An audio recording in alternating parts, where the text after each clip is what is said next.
Hello everyone, hope you all are doing well. So today we are going to discuss the next question of our agriculture optional answer writing practice series. So today's question is, what is distant hybridization? Distant hybridization, and discuss its applications, achievements and limitations in plant breeding.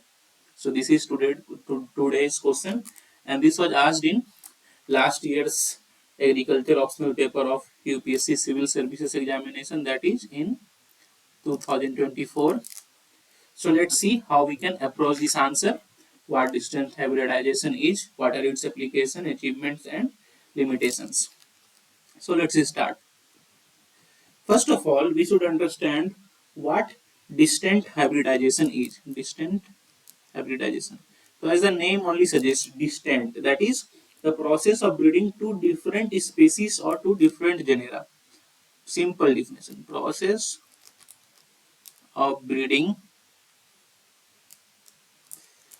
two different species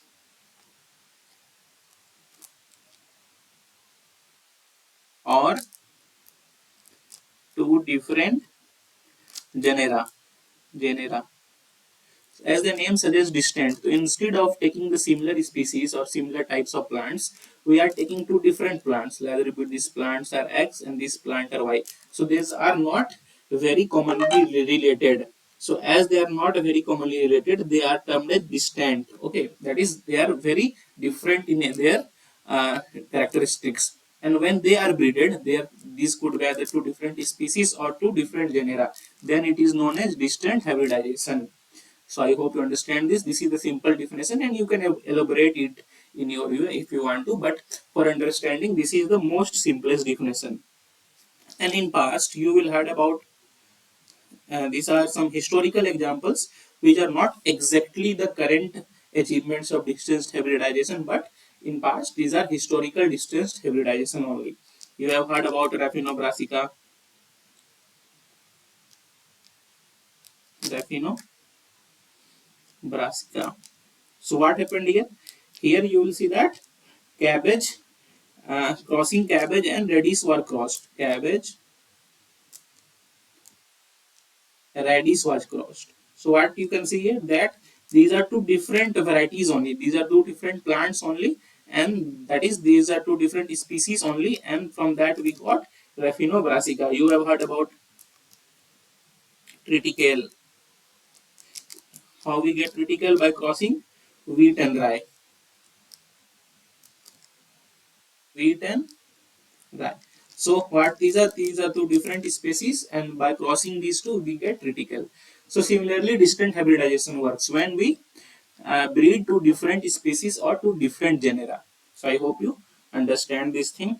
Now let's move to the question, that is, I hope you understand what distant hybridization is. Now we'll move to its applications.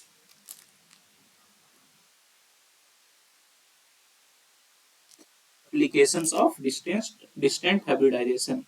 First of all, it will help in improvement of crop traits.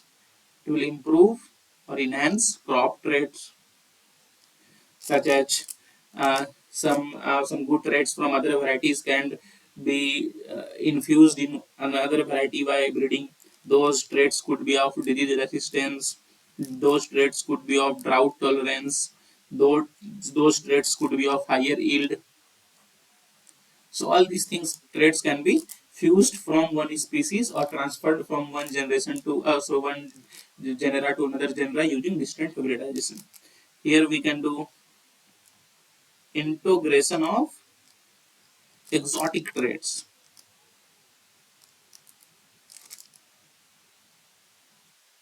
What are exotic traits that are not present in that species? Suppose we have a species of rice and a kind of pest is infecting it, and the rice is not naturally able to protect it from that pest, but there is a wild variety of some crop which has a repellent property with this pest. So these wild varieties, the character of this wild variety can, or you can say this exotic variety can be brought into this rice so that this rice can repel this pest. Okay. So this is kind of integration of exotic traits, that is from exotic varieties. So it can be used for disease resistance, pest resistance, etc. Okay, here we can use wild varieties as I have just explained. So this is another application.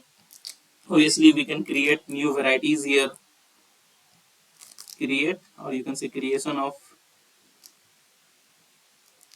new varieties, okay, by crossing two different species. These varieties could be better than the original species in terms of nutritional quality, in terms of appearance, in terms of growing pattern, or any trait which we have mentioned here. So this variety can be good from the original variety. So we can create new varieties. Genetic diversity can be achieved using this genetic diversity. So we all know that various other genes which are not naturally present in the species are brought to that species. So what distant hybridization can do, it can enhance the gene variety of the species, or you can say genetic diversity of the species. And what it will do, it will help that species to adapt to various environmental conditions in the current times, climate change. Climate resilient varieties can be developed using this distant hybridization. So it is another great application. It can help us to develop hybrid vigor, we can say hybrid varieties, or it can be shown as heterosis. To develop heterosis, here the offsprings from two genetically distinct parents can be better than that, or better than those parents. It could be improved growth of is those offsprings. This growth of those offsprings can be better than those parents. Yield could be better. Resilience could be better. So these are all of the applications of distant hybridization. So I hope you understand this. I think 4 5 applications as per the demand of the question will be enough, and I hope you understand this. Now we'll see in the second part. It is asking us about achievements, some modern achievements, some modern varieties produced using distance hybridization that we can mention here. So it has been highly used in development of upland cotton.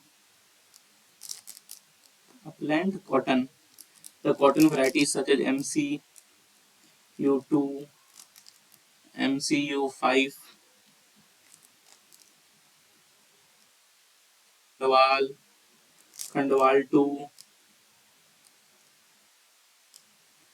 etc. These are all upland cotton uh, which we have derived or which we have achieved through distant hybridization.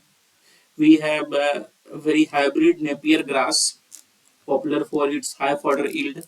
Hybrid Napier grass, which is highly popular for its fodder yield and fodder quality, has been also developed from distance hybridization. Here we have crossed this hybrid Napier grass with a kind of pearl millet, which gave it a very unique property of high fodder yield and high fodder quality. And the name of these hybrid Napier grasses are Jayavant, Yaswant, etc. These are those varieties. We have also got interspecific hybrids of various cotton. Interspecific hybrids of cottons have been produced, for example, Varalakshmi, Savitri. Okay, we have DCH32, we have DH9. So these are all the achievements of distance stabilization only. You can also see that there is a variety of windy or ladyfinger, which is Pravani Kranti, which is also developed by using this distance stabilization only. We have various other crops which have been developed from this distance stabilization. Those crops are wheat, sugar beet, has been used in rice. In rice, you can see wild varieties such as Orija Nivara and Orija Rofi Pogon has been used in distance hybridization. The qualities of these wild varieties have been brought in the domesticated, or you can say cultivated rice. So it has been highly used in rice. It has been highly used in peach. So these are some of the achievements of distance hybridization. It is highly used in crop production and development of hybrid varieties today. So I think that much will be enough. If you write for about 4 or 5 crops and 1 2 varieties, so that will fetch you a good marks.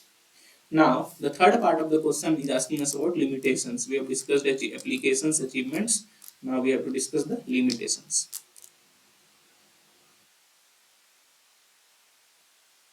Limitations. In limitations, the first and foremost limitation is that it it generates incompatibility in between species. Incompatibility between species. So due to this incompatibility, the offspring formed can be sterile or could have poor fertility. So this could be one limitation. Secondly, it can also sometimes act as barrier to gene transfer, because many times the transferred genes are not easily integrate well with the parent gene. Okay, so here we will see that poor expression of desired result is there. So it is another limitation. There is high complexity in backcrossing, very complex process. Complexity in back crossing. Obviously in books we are reading that yes, we have distance hybridization is there, we will take 2 species, but crossing 2 species and getting a better hybrid is not that easy process.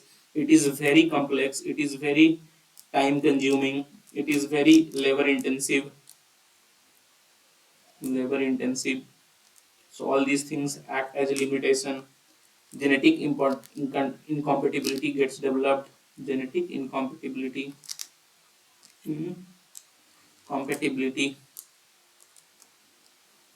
gets developed. So what happens in successful hybridizations also, due to genetic incompatibility, there could be future hybrid breakdown, or you can say segregation issues can be there. Segregation issues, because it is very difficult to maintain the desired traits over multiple breeding cycles. Okay, when we are doing multiple breeding, so over these multiple breeding cycles to maintain these traits are not easy. So that act as a limitation.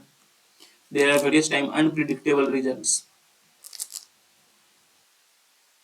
The results which we are not expecting can be seen here. That is why I'm writing here unpredictable results is a problem here. Many times it is harder to control the outcomes, and sometimes some undesirable characteristics, undesirable plants get made in this process. Okay, it has also some ethical and regulatory concerns, because we are combining the genes of two other species to distance genera. So we all know that it also comes in some category of genetically modified organism, and there is high regulation in this scene, because it could lead problems to food safety, it could lead other problems. Okay, so that is why regulation is highly seen in these cases, so that act as a limitation.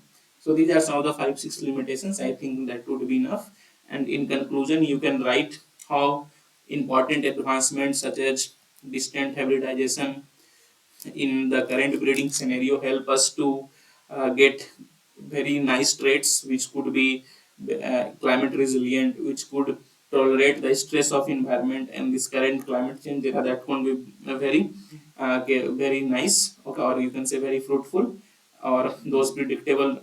Many times what happens in climate change, there are very unpredictable things happening. So to adapt to these unpredictable changes, these distant hybridization species can be very helpful to us. So that is on your own way how you conclude. You can write some couple of positive sentences of distance hybridization, that will be enough for the conclusion. So this was all for today's answer. I hope you understand all the things. You understand what distant hybridization is. You understand its applications. You understand its limitations. You saw some of its achievements. So that will be all for today. If you like it, please press the like button. Please do share.